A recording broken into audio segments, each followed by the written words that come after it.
How Mongolia became completely Buddhist is a long story. I'll make it very short. When the great Kublai Khan, the great grandson of Genghis Khan, came to Tibet, he was plunging and destroying Tibet. When he was traveling around Hassan, he met up with a monk that was very gentle, very quiet, and very kind in his demeanor. And the great Khan, the Kublai Khan, was so impressed. And he thought, oh, if this monk is like that, he's just a simple monk. Imagine what his teacher is like. Just by the demeanor, he was impressed. So Kublai Khan asked the monk, who's your teacher? I'm going to kill you. So the monk says, okay, you can kill me, but I'll tell you anyways. My teacher is His Holiness the Great Third Dalai Lama, Gyaltsen Gyatso, the Third Dalai Lama. So the Khan went back to Mongolia, sent his entourage down to Lhasa, and sent a letter down saying to His Holiness, in your great compassion, please come to Mongolia to give the Dharma teachings. If you don't, I'm going to kill you and your whole country. So the Dalai Lama says, okay, I'll come. Of course, he didn't come because he's afraid, but that was a letter he sent. If you don't come, I'm going to pillage, plunge, and destroy your country and kill you. So the Dalai Lama, with his great clairvoyance and his great compassion, saw that it was time to convert the people of the North, to change the people of the North. So His Holiness the Dalai Lama, with his entourage, traveled out to Mongolia, which at that time you don't call up SIA or Malaysian Airlines and see if they have a seat. You get on the back of a camel, a mule, or a yak, what we have in Tibet. If you're lucky, a horse, and you callous your butt for 1-2 years traveling up north. Alright? There are no roads, filled with bandits, filled with crazies, demons, spirits, robbers, thieves, murderers, rapists. Filled. This is a couple of 100 years ago. No wonderful police like we have here. You call up, they run here, they help you. None. So His Holiness and his entourage traveled up north. It took them, I think, 2.5 or 3 years to get there because they have to stop at each village and His Holiness has to give teachings. When he got there, the great Kublai Khan came out to the border of Tibet and Mongolia and set up a huge tent, which was a great honor bestowed on His Holiness because he's a great ruler, actually. It's Kublai Khan. So he came out of his tent and received His Holiness. And the text says they were like the sun and the moon entering the tent. And His Holiness the Dalai Lama was threatened by the Kublai Khan again. He said, show me your occult powers. If you don't, I'm going to kill you. So the Dalai Lama said, okay. There's a river nearby. His Holiness stared at it very fiercely. Immediately the water went back. Then His Holiness requested a conch shell, and he blew the conch shell. As he blew it, the earth shook, signifying that the Dharma will overtake this land completely, will overtake the land and will change the people. Immediately the Khan fell on his knees, took refuge in His Holiness. From that day on, he became the disciple of His Holiness. All of Mongolia became the disciple of Tibet, in a sense, spiritually. So, militarily, materially, they were the sponsors of Tibet, but spiritually, Tibet was their teacher.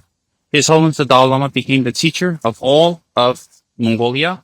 Even up to this day, Inner, Outer Mongolia, and all the Mongolian republics such as Kalmykia in Russia, due to the kindness of His Holiness the Third Dalai Lama, is Buddhist up to this day. By His Holiness's demeanor, his students' demeanor, he was able to convert hundreds and hundreds and millions of sentient beings over the centuries onto the Dharma and to avoid them to going down to a free lower realm. At that time, the Mongolians had a worship of a fire god called Ogmin, where they would make human sacrifices, they would kill, and they offer blood, and they offer up flesh to make him happy. He was god of fire and war. So, His Holiness immediately stopped that practice. Then, of course, the Mongolians at that time being very shamanistic and very fierce, a simple, gentle Kuan Yin and riding over an ocean wave on a turtle. They're not going to like that. They want gods with a lot of hands, black, on fire, with swords, wearing heads, stepping on demons. They want that. So, the great Kuan Yin Posa showed herself in the form of Mahakala, 6-armed Mahakala, fierce, with 3 eyes, looking up into the sky, with skull, black in color, with fangs and karsa, with his tongue rolling and darting back like lightning, with 6 arms, representing the 6 paramitas, holding 6 different types of weapons, wearing a necklace of human heads, with a tiger's skin, amidst flames, fierce. He emanated himself in that form to subdue the Mongolians. So the Mongolians prayed to Avalokiteshvara Kuan Yin Fosa in a very fierce form. But the nature of that fierceness is not harm. The nature is fierce compassion. Compassion in a form of ferociousness.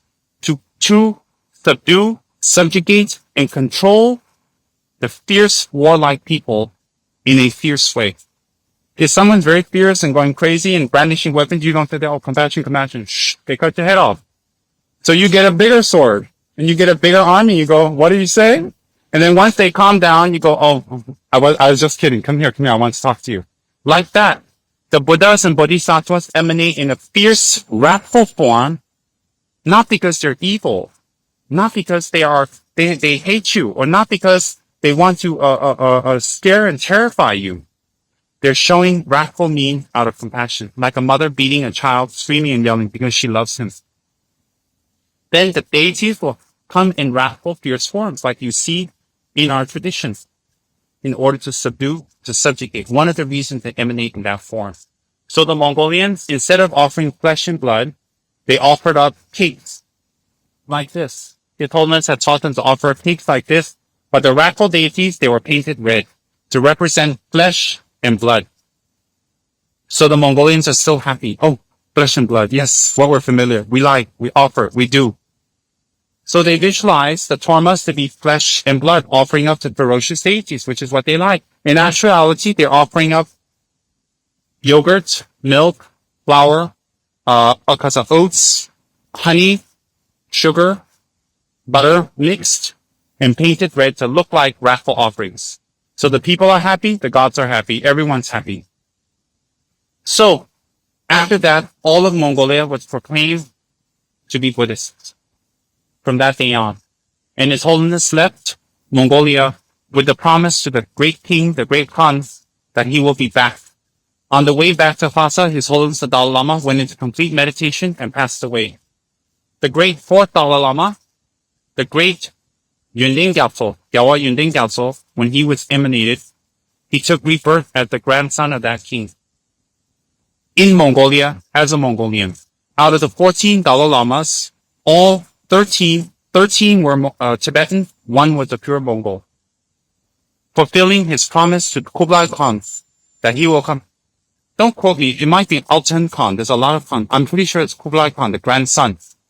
Maybe Altan. Never mind, just say Khan. Anyway, one of the Khans. In any case, if you really want to check that, you can check the history of His Holiness, which has studied just a little. In any case, he came back as the grandson of that Khan in Mongolia, emanated.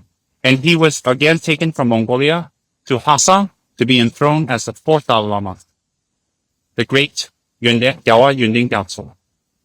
That's how Mongolia was completely converted onto the path of Buddhism. That is history. By simply a demeanor.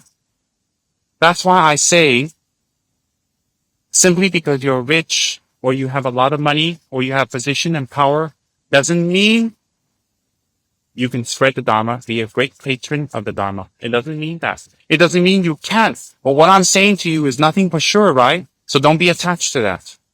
Be a patron of the Dharma, one that spreads the Dharma by your practice. All of Mongolia was converted over because of a single monk's practice, his demeanor. We can also do something like that. We can do something like that. So be a patron of Dharma, not by material, not by money, not by funds, or who you know. If you have wonderful and fine and perfect, do it. But don't make an excuse for covetousness that, oh, if I get a lot of money, I'm going to be a big patron of Dharma. That's why I'm going to make a lot of money. No Dharma practice. Let me make a lot of money. That itself becomes an obstacle. Check to see what's your motivation. If it truly is that motivation. If it is, wonderful. Wonderful. If it isn't, it becomes another deceiving factor. Your mind deceiving your mind. And procrastination.